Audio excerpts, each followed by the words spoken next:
आइए हम वचन के लिए प्रार्थना करेंगे। हमारे स्वर्गीय पिता, हम धन्यवाद करते हैं, एक बार फिर हम आपके चरणों में आते हैं, प्रार्थना करते आज का वचन प्रभु आप हमें खोल कर दें। आज का वचन हम एक एक के लिए आशीष का कारण बने प्रभु। आपका वचन जो आपने हमारे हाथ में दिया है, ये हमारे मार्ग के लिए उजियाला है, ये हमारे पाँव के लिए दीपक है, ये हमारे लिए आत्मिक भोजन है प्रभु।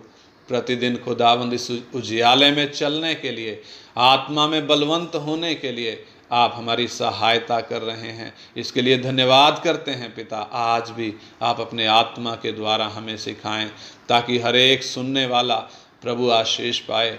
खुदावंद हम आपके और इन दिनों में नज़दीक आ जाएं। आपकी उपस्थिति में जो आनंद की भरपूरी है, इन दिनों में उस आनंद की भरपूरी का हम अपने जीवनों में अनुभव करें। बाप सहायता करें। सारा नियंत्रण आपके हाथ में देते हैं पिताजी। प्रार्थना हमारे उद्धारकर्ता और प्रभु यीशु मसीह के नाम में मांगते हैं, आमीन आमीन। जो विषय हम सीख रहे हैं वही कल वाला जो हम सीख रहे थे, परमेश्वर का वचन। बाइबल मुख्य रूप से हमें क्या सिखाती है? हमारे हाथ में जो बाइबल है ये मुख्य रूप से हमें क्या सिखाती है? दो मुख्य रूप से बातें हैं जो बाइबल हमें सिखाती है। सबसे पहले तो परमेश्वर को जानना, परमेश्वर को जानना, वो कल हमने देखा था। और दूसरा आज हम देखेंगे परमेश्वर की आज्ञाओं का पालन करना। पहला परमेश्वर को जानना, दूसरा परमेश्वर की आज्ञा का पालन करना। मुख्य रूप से दो बातें बाइबल सिखाती है। तो आज हम देखेंगे परमेश्वर की आज्ञा का पालन करना। हालेलुया। हमारे हाथ में जो बाइबल है, इसमें लिखा गया हर एक वचन ये आज्ञा है। हर एक वचन एक आज्ञा है। 66 किताबें हैं। 66 किताबों में लिखे हुए जितने भी वचन हैं, परमेश्वर की आज्ञा करके परमेश्वर ने हमें दिए हैं। ये हमारे लिए सलाह नहीं है, बल्कि ये हमारे लिए आज्ञा है। इसलिए बाइबल हमें आज्ञा देती है। पवित्र शास्त्र बाइबल हमें सिखाती है कि हम जो परमेश्वर के पुत्र हैं, परमेश्वर के पुत्र होने के नाते हर एक आज्ञा को गंभीरता से लें, गंभीरता से लें।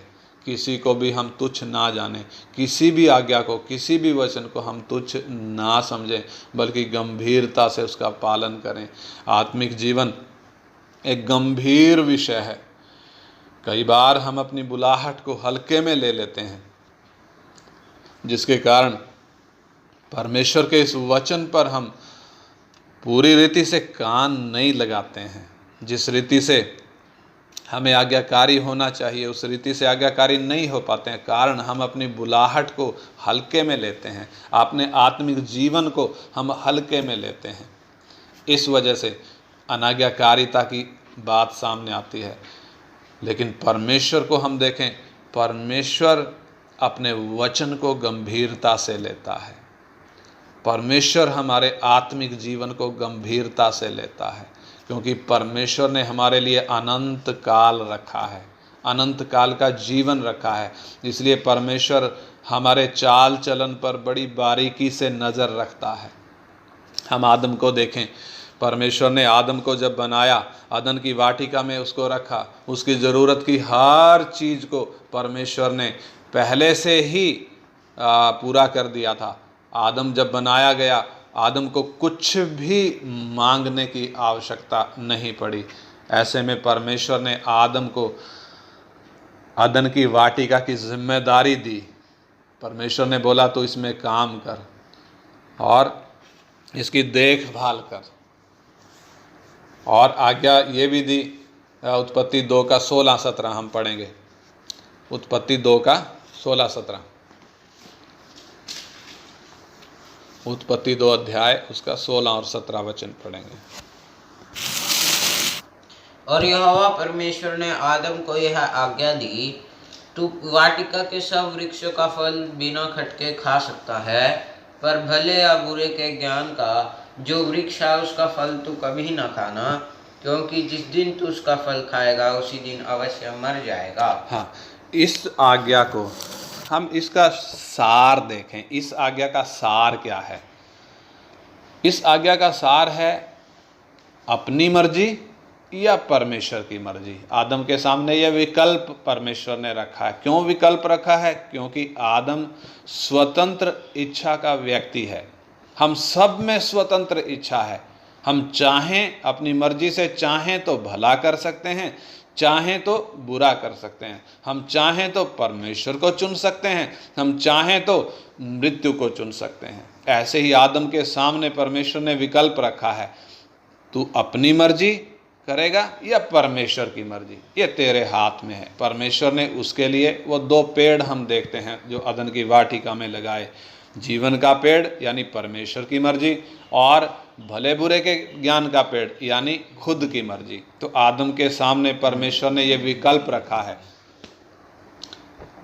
आदम के सामने ये विकल्प रखा है कि तू अपनी मर्जी करना चाहता है या परमेश्वर की मर्जी करना चाहता है। हम देखते हैं आदम ने इस बात को बहुत हल्के में लिया, बहुत हल्के में लिया। इसलिए जब परीक्षा करने वाला आया, उसकी बातों में वो आ गए और परमेश्वर की आज्ञा को तोड़ दिया, जिसका भयानक परिणाम आज हम देख सकते हैं। कितनी दुनिया नरक की आग में चली गई और कितने नरक की आग में जा रहे हैं। किस कारण जा रहे हैं?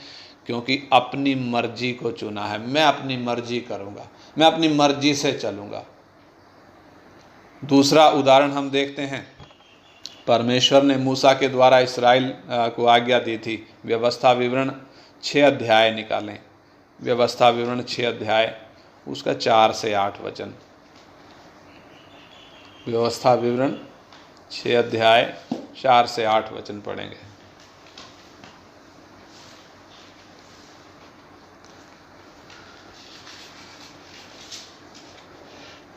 हे इज़राइल सुन, यहोवा हमारा परमेश्वर है, यहोवा एक ही है। तू अपने परमेश्वर यहोवा से अपने सारे मन और अपने सारे जीव और सारी शक्ति के साथ प्रेम रखना। और ये आज्ञाएं जो मैं आज तुझको सुनाता हूँ वे तेरे मन में बनी रहें, और तू इन्हें अपने बाल बच्चों को समझा कर सिखाया करना, और घर में बैठे मार्ग पर चलते लेटते उठते इनकी चर्चा किया करना, और इन्हें अपने हाथ पर चिन्ह के रूप में बांधना, और ये तेरी आंखों के बीच टीके का काम है। हाँ, इधर जो वचन हमने पढ़ा है, मूसा इस्राएलियों को चिता रहा है। कहता है, हे इस्राएल सुन, यहोवा हमारा परमेश्वर है, यहोवा एक ही है। तू अपने परमेश्वर यहोवा से अपने सारे मन और सारे जीव और सारी शक्ति के साथ प्रेम रखना। और ये आज्ञाएं जो मैं आज तुझको सुनाता हूँ वे तेरे मन में बनी रहें, और तू इन्हें अपने बाल बच्चों को समझाकर सिखाया करना, और घर में बैठे मार्ग पर चलते लेटते उठते इनकी चर्चा किया करना, और इन्हें अपने हाथ पर चिन्ह के रूप में बांधना, और ये तेरी आंखों के बीच टीके का काम दें। हम देखते हैं व्यवस्था में 613 नियम थे, जिनका सारांश 10 आज्ञाएं थी। 10 आज्ञाएं जो 2 पट्टियों पर लिखकर परमेश्वर ने मूसा को दे दी थी। 2 पट्टियों पर क्यों? क्योंकि एक पट्टी बता रही है कि परमेश्वर से हमने प्यार करना है। कैसे प्यार करना है? अपने सारे मन, अपने सारे प्राण, अपनी सारी शक्ति के साथ परमेश्वर से प्यार करना है। और दूसरी पट्टी क्या बताती है? हमने अपने पड़ोसी से अपने समान प्यार करना है।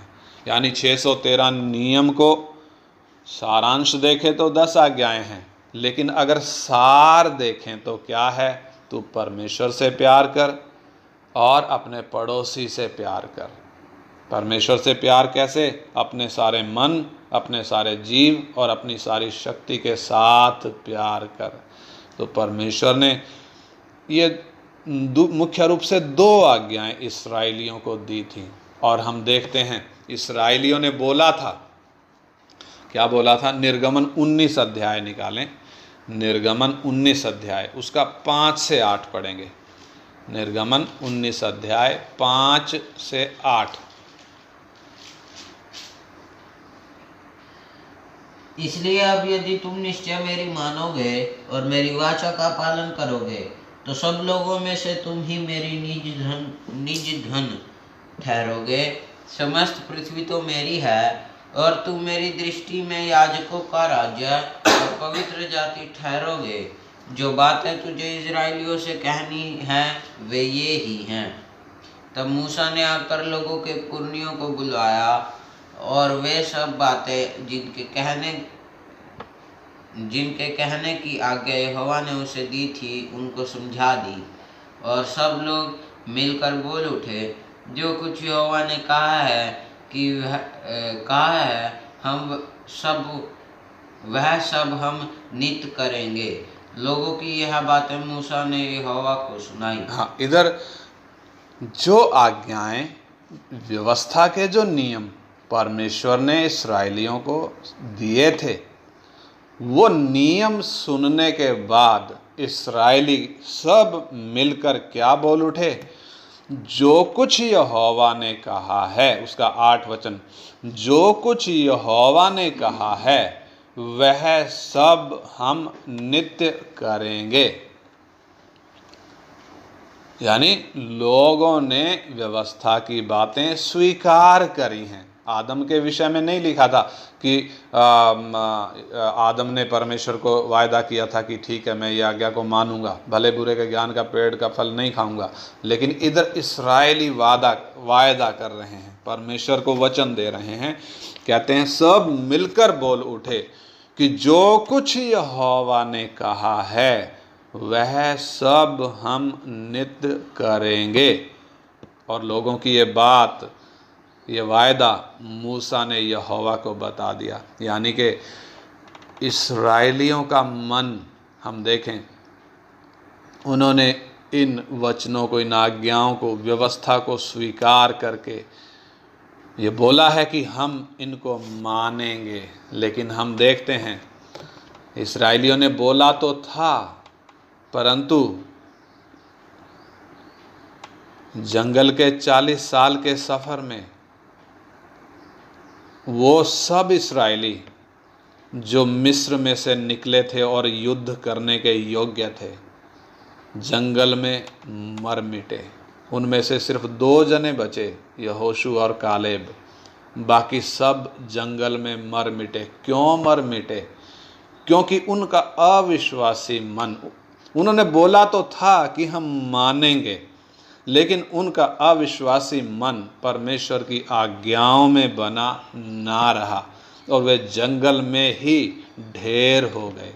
इतना ही नहीं, जो जंगल में ढेर हो गए वो तो हो गए, जो ढेर नहीं हुए थे, यानी जो मिस्र में से निकलते समय में बच्चे थे, युद्ध करने लायक नहीं थे, वो सब, और जो जंगल के दौरान 40 साल के सफ़र में पैदा हुए वो सब, और यहोशू और कालेब, ये लोग, ये सब यरदन को पार करके कनान देश में पहुँचे। एक बड़ी भीड़ है।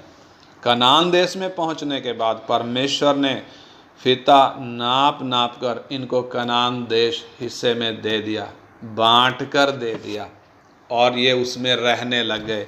हम देखते हैं परमेश्वर का वचन कहता है कि जब तक यहोशू जिंदा रहा तब तक ये परमेश्वर की विधियों को मानते रहे। लेकिन जब यहोशू मर गया उसके बाद ये सब इस्राएली अपनी मर्जी से चलने लग गए। परमेश्वर की आज्ञाओं को, व्यवस्था को इन्होंने तुच्छ जाना।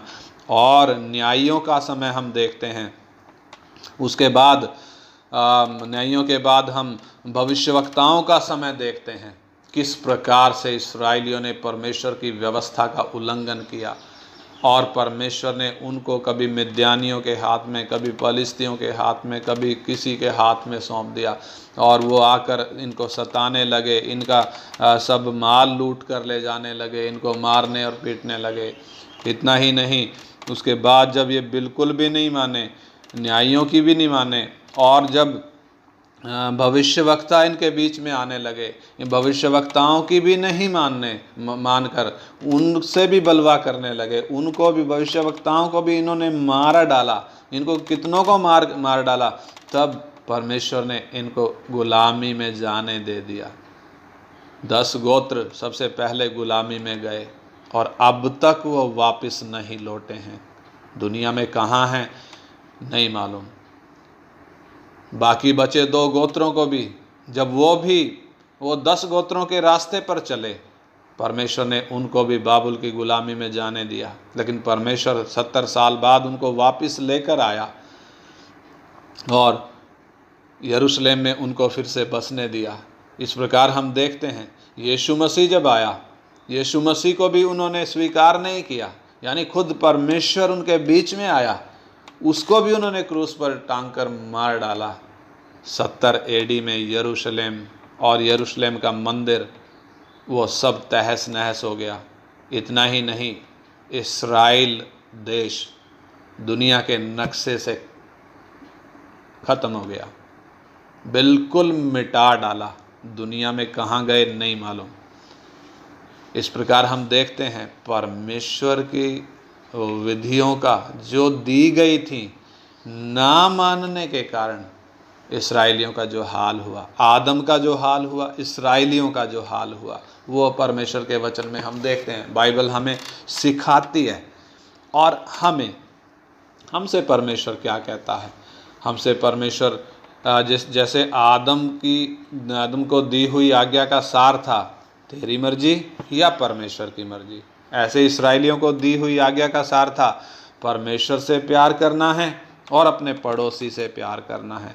ऐसे ही बाइबल हमारे हाथ में है, 66 किताबें हैं, संपूर्ण आज्ञाएं हैं। लेकिन अगर सार हम देखें तो सार क्या है? हम अपने आप से प्यार करें या परमेश्वर से प्यार करें। आज हमारे सामने ये ऑप्शन है, हम परमेश्वर से प्यार करते हैं या अपने आप से प्यार करते हैं। उसके लिए हम पढ़ेंगे रोमियो की पत्री 12 अध्याय का 1 और 2 वचन। रोमियो की पत्री 2 अध्याय उसका 12 अध्याय, माफ करना, 12 अध्याय उसका 1 और 2 वचन। इसलिए हे भाइयों, मैं तुमसे परमेश्वर की दया स्मरण दिलाकर विनती करता हूँ कि अपने शरीरों को जीवित और पवित्र और परमेश्वर को भावता हुआ बलिदान करके चढ़ाओ, यही तुम्हारी आत्मिक सेवा है। इस संसार के सदृश ना बनो, परंतु तुम्हारे मन के नए हो जाने से तुम्हारा चाल चलन भी बदलता जाए, जिससे तुम परमेश्वर की भली और भावती और सिद्ध इच्छा अनुभव से मालूम करते रहो। हाँ, इधर जो बात लिखी है, परमेश्वर हमसे बोलता है, कहता है, पौलुस के द्वारा परमेश्वर कहता है, हे भाइयों, मैं तुमसे परमेश्वर की दया स्मरण दिलाकर विनती करता हूँ। दया कैसे स्मरण दिला रहा है? हम पर दया हुई है। हमारे काम बुरे थे, हम इस्राएली नहीं थे, अब्राहम की संतान नहीं थे, हम अन्य जाति थे। अन्य जातियों पर परमेश्वर ने दया करके जो दंड देना था वो दंड ना देकर उसने अनुग्रह किया। दया भी करी और अनुग्रह भी किया। अनुग्रह क्या किया? उसने हमारी बुद्धि को नया कर दिया, यानी हमारे पत्थर का मन निकाल कर हमारे अंदर मांस का हृदय लगाया। उसने हमारे अंदर अपना आत्मा दे दिया। उसने हमारे पापों को माफ़ कर दिया, पाप की गुलामी से हमें आज़ाद करा दिया। यानी कि उसने हमें नए सिरे से पैदा किया और हमें अपना मंदिर बना लिया है। यानी परमेश्वर का आत्मा हम में वास करता है। आदम के साथ ऐसी परिस्थिति नहीं थी, इस्राएलियों के साथ भी ऐसी परिस्थिति नहीं थी, इसलिए इस्राएली आज्ञा नहीं मान पाए। लेकिन हमारे विषय में स्थिति बिल्कुल भिन्न है। हम इस्राएलियों से बिल्कुल भिन्न हैं, आदम से बिल्कुल भिन्न हैं। भिन्न कैसे? हमारे अंदर परमेश्वर का आत्मा वास करता है। यदि हम परमेश्वर के उस आत्मा को अपना जीवन सौंपते हैं, परमेश्वर का आत्मा आया है ताकि हमें परमेश्वर के मार्ग में चलाए, उसके वचन के अनुसार हमें चलाए। वो इसलिए हमारे जीवन में आया है। यानी कि हमें टेंशन लेने की आवश्यकता नहीं है कि हम इतनी 66 किताबों को मानेंगे कैसे। बस एक ही बात हमारे मन में होनी चाहिए, मैंने अपनी मर्जी नहीं करनी, मैंने अपने आप से प्यार नहीं करना, मैंने परमेश्वर से प्यार करना है। जब हमारा ये समर्पण है, जब हमारा ये मन है, निश्चय परमेश्वर का आत्मा हमें परमेश्वर के मार्ग में चलाएगा।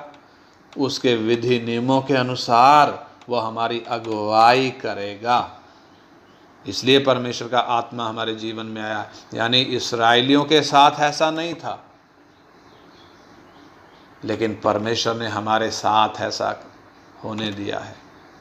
अपना आत्मा हमारे अंदर दिया है ताकि हम संसार की तरफ ना देखें, संसार के जैसे हमारी हालत ना हो। संसार की हालत कैसे है? संसार अपने आप से प्यार करता है, संसार अपनी इच्छाओं में जीता है। लेकिन परमेश्वर का आत्मा हमसे कहता है, तुम्हारी बुद्धि जब नई हो गई है, तुम्हारा मन जब नया हो गया है, तो इस संसार के जैसे ना बनो, अपने आप से प्यार ना करो, अपनी इच्छाओं पर ना चलो, बल्कि अपने शरीरों को जीवित और पवित्र और परमेश्वर को भावता हुआ बलिदान करके चढ़ाओ। यही तुम्हारी आत्मिक सेवा है। शरीरों को जीवित और पवित्र और परमेश्वर को भावता हुआ बलिदान कैसे करके चढ़ाते हैं? वो कैसे होता है? यानी ये शरीर ये अब हमारा नहीं है, यह परमेश्वर का मंदिर है। हमारा शरीर अब परमेश्वर का मंदिर है। इसके द्वारा अब हम अपनी इच्छा पूरी ना करें, बल्कि इसके द्वारा हम परमेश्वर की इच्छा पूरी करें। परमेश्वर का आत्मा जैसे हमें कहता है, वचन जैसे हमें लिख कर दिया है, उसके अनुसार यदि हम समर्पण करते हैं, यदि हम उसके अनुसार चलते हैं, निश्चय हम अपने शरीर को जीवित और पवित्र और परमेश्वर को भावता हुआ बलिदान करके चढ़ा सकते हैं और अपनी आत्मिक सेवा को पूरा कर सकते हैं। संसार के जैसे जैसे संसार अपने आप से प्यार करता है, अपनी इच्छाओं में जीता है, वैसे ना जीकर, बल्कि नया मनुष्यत्व हमारे अंदर जो आया है, उसके अनुसार चलते हुए हम परमेश्वर की सिद्ध इच्छा को, भली भावती इच्छा को हम अनुभव से मालूम कर सकते हैं। यानी हमारे सामने परमेश्वर ने जो रखा है, क्या रखा है? इच्छा मेरी नहीं, बल्कि परमेश्वर की मेरे जीवन में इच्छा पूरी होनी है। जैसे प्रभु यीशु मसीह के विषय में हमने पिछले दिनों में देखा, तो कहता है, मेरा भोजन ये है कि मैं अपने भेजने वाले की इच्छा को पूरा करूं और उसके काम को करूं। ऐसे ही हमारे सामने भी वही उदाहरण है। हमारे प्रभु ने हमारे सामने वो उदाहरण रखा है। यदि हमारे मन में वो लगन है, इच्छा मेरी नहीं, मैंने परमेश्वर की इच्छा को पूरा करना है। जिसने मुझे बनाया, जिसने मुझे छुड़ाया, पाप की गुलामी से छुटकारा दिया, जिसने मुझे नया बना दिया, नया जन्म, नए सिरे से मुझे जन्म दे दिया, नई सृष्टि बना दिया, उस परमेश्वर की इच्छा मेरे जीवन में पूरा होना है। संसार की तरह मैं अपने आप से प्यार नहीं करूँगा, बल्कि मैं परमेश्वर से प्यार करूँगा। जब हमारा ये समर्पण है, जब हमारी यही तमन्ना है, निश्चय परमेश्वर का आत्मा हमारे जीवनों की अगुवाई करता है।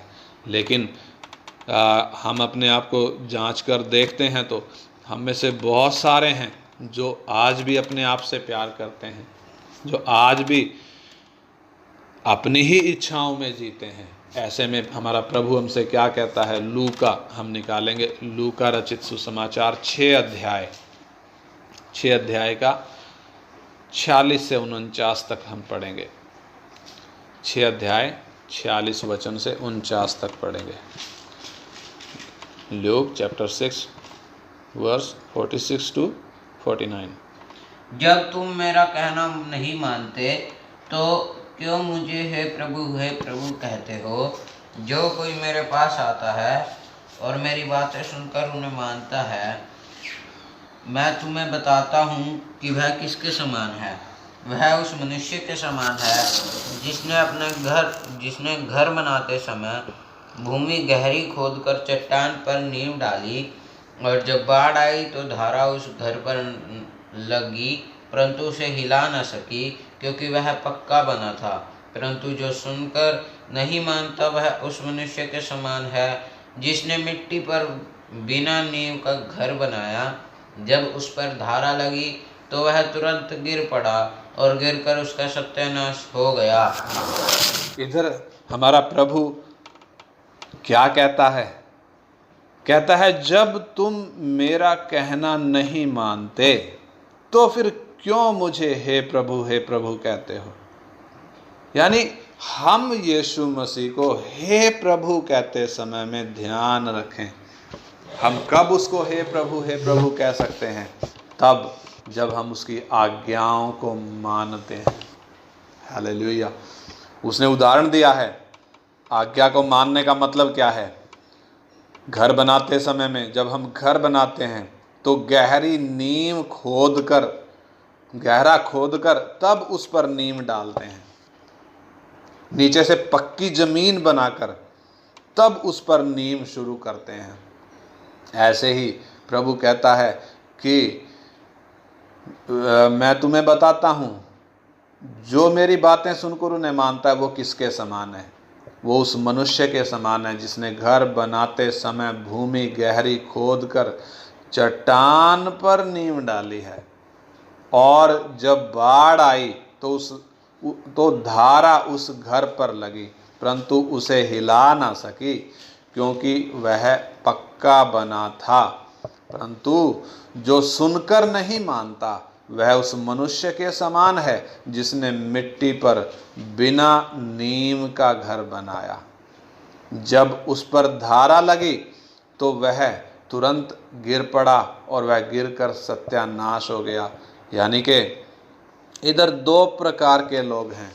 एक वो हैं जो वचन को सुनते हैं, पढ़ते हैं, सीखते हैं, लेकिन उसको मानते नहीं हैं। वो किन के समान हैं? रेत पर मकान बनाया है। आंधी आएगी, तूफान आएगा, बाढ़ें आएंगी, टक्कर लगेंगी, ऐसा मकान टिक नहीं पाएगा। दूसरे वो लोग हैं जो वचन पढ़ते हैं, सुनते हैं, सीखते हैं और उसके अनुसार चलते भी हैं। उनकी नींव चट्टान पर है। इतना तय है, दोनों केस में तूफान भी आएगा, बाढ़ भी आएंगी, आंधियां भी आएंगी और टक्कर भी लगेंगी। दोनों केस में ऐसा होगा, ये निश्चित है। मसीही जीवन में समस्याएं आती हैं, बाढ़ें आती हैं, मसीही जीवन में परिस्थितियां ऐसी आती हैं, तूफान और आंधी का अनुभव होता है। कभी बीमारी है, कभी तंगी है, कभी सतावट है। ये सब परिस्थितियां परमेश्वर आने देता है। क्यों आने देता है? वो इसलिए आने देता है ताकि हम अपनी नींव को मजबूत कर लें। यदि अब तक मजबूत नहीं है, अब तक यदि रेत पर है, तो हम आज इस वचन के अनुसार अपने जीवन को जांचें और अपनी नींव को चट्टान पर डालें, गहरा खोद कर चट्टान पर डालें। यानी हम, हे परमेश्वर, आज से जो आपने वचन दिया है मैं इसके अनुसार चलूँगा। मैं अपनी ताकत से नहीं चल सकता, जैसे इस्राएली बोले थे हम ये सब बातें नित्य मानेंगे। मैं अपनी ताकत से नहीं चल सकता, मैं मानता हूँ मैं कमज़ोर हूँ, लेकिन मैं धन्यवाद करता हूँ आपने अपना आत्मा मेरे जीवन में दिया है। मैं धन्यवाद करता हूँ आपने मेरी बुद्धि को नया बना दिया है। इसलिए प्रतिदिन आपके आत्मा के अधीन रहने के लिए मेरी सहायता कर। निश्चय यदि हम उतने समर्पण के साथ परमेश्वर के चरणों में रहते हैं, परमेश्वर का आत्मा चलाने के लिए तैयार है। परमेश्वर का ये जो वचन हमारे हाथ में है, हमारा न्याय इस वचन के अनुसार होगा। इसलिए इस वचन को पिछले दिनों में हमने देखा था, भारत का संविधान, उसमें बदलाव आता है क्योंकि उसके नियम समय के साथ बदलते जाते हैं। लेकिन हमारे हाथ में जो स्वर्ग का संविधान है, इसमें आदम को दिया हुआ वचन आज तक ज्यों का त्यों है। यह कभी बदलेगा नहीं। परमेश्वर का कोई भी नियम कभी बदलता नहीं है। युग बदल जाते हैं, परिस्थितियां बदल जाती हैं, मनुष्य बदल जाते हैं, पीढ़ियां दूसरी आ जाती हैं, लेकिन परमेश्वर का वचन वही रहता है, वो कभी बदलता नहीं है। और ये हमें क्या बताता है? यदि हम परमेश्वर से प्यार करेंगे, यदि हम उसकी इच्छा के लिए समर्पित हैं, निश्चय परमेश्वर का आत्मा हमें चलाएगा। आइए हम अपने जीवनों को जांचते हुए प्रार्थना करें। क्या मेरी नींव आज भी रेत पर है?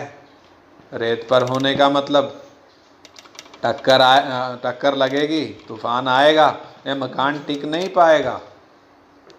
आज हमारे सामने परमेश्वर मौका दे रहा है, हम अपनी नींव को गहरा खोद कर चट्टान पर डालें, गहरा खोद कर डालें। Hallelujah, hallelujah, hallelujah. जब तुम मेरा कहना नहीं मानते तो क्यों मुझे हे प्रभु कहते हो? कितना साफ प्रभु का कहना है, इससे साफ और वो क्या बोले? हम उसको हे प्रभु तभी कह सकते हैं जब हम उसका कहना मानते हैं। Hallelujah, hallelujah, hallelujah. वो चंगा करने वाला केवल नहीं है, वो हमारा बाप है, हमारी देखभाल करता है, हमारी सुरक्षा करता है, हमारी हर जरूरत को पूरा करता है। इसलिए हमारा पूरा भरोसा उस पर होना है। हमें संसार से नहीं, हमने अपने परमेश्वर से प्यार करना है। संसार से प्यार करने का मतलब उनके अनुसार चलने का मतलब हम परमेश्वर की नज़रों में व्यभिचारी हैं। लेकिन यदि हम परमेश्वर से प्यार करते हैं, संसार के जैसे नहीं बल्कि परमेश्वर से प्यार करते हैं, निश्चय परमेश्वर का आत्मा हमारे जीवन में जो आया है वो अपने काम को पूरा करेगा। Hallelujah, hallelujah. आइए हम प्रार्थना करें। हमारे स्वर्गीय पिता, हम आपका धन्यवाद करते हैं आपके पवित्र वचन के लिए। बाइबल हमारे हाथ में है, मनुष्य का लिखा हुआ वचन नहीं है, मनुष्य की कल्पना की कहानियाँ नहीं हैं, बल्कि जीवते परमेश्वर का वचन है। जब ये हमारे हाथ में दिया गया है, ये हमें मुख्य रूप से सिखाता है कि हम परमेश्वर को जानें। हालेलुया, कि हम उसकी आज्ञाओं का पालन करें। इसलिए ये हमारे हाथ में आपने दिया है पिता। हम धन्यवाद करते हैं, आपने प्रभु वचन केवल हमारे हाथ में नहीं दिया, आपने अपना आत्मा भी हमारे अंदर दे दिया है, हमें नया बना दिया है प्रभु। ऐसे में हमें चिंता करने की ज़रूरत नहीं है। बाप, प्रतिदिन आपसे प्यार करते हुए, आपकी इच्छा के लिए समर्पित होने के लिए हम एक एक की सहायता कर, ताकि आपका आत्मा जो हमारे जीवन में आया है वो प्रतिदिन हमें चलाए। बाप, हम अपनी ताकत से नहीं चल सकते, ये तो तय है। इसलिए प्रतिदिन आपके आत्मा के अधीन होने के लिए हमारी सहायता कर, प्रतिदिन इस समर्पण में नया होते जाने के लिए हमारी सहायता कर, ताकि आपका आत्मा इस वचन को हमारे जीवनों में पूरा करे और जिस उद्देश्य के लिए आया है उस काम को पूरा करे। बाप, आपके आत्मा के अधीन होने के लिए इन दिनों में हम में से प्रत्येक जन प्रभु उतना सिंसियर और आज्ञाकारी बने। आपके हाथ में सौंपते हैं पिताजी, आपके ये वचन हमारे हृदयों में बसे रहें, ताकि प्रतिदिन हम इस समर्पण में नए होते जाएं। आपसे विनती करते हैं पिता, प्रार्थना हमारे उद्धारकर्ता और प्रभु यीशु मसीह के मीठे नाम में मांगते हैं। आमीन।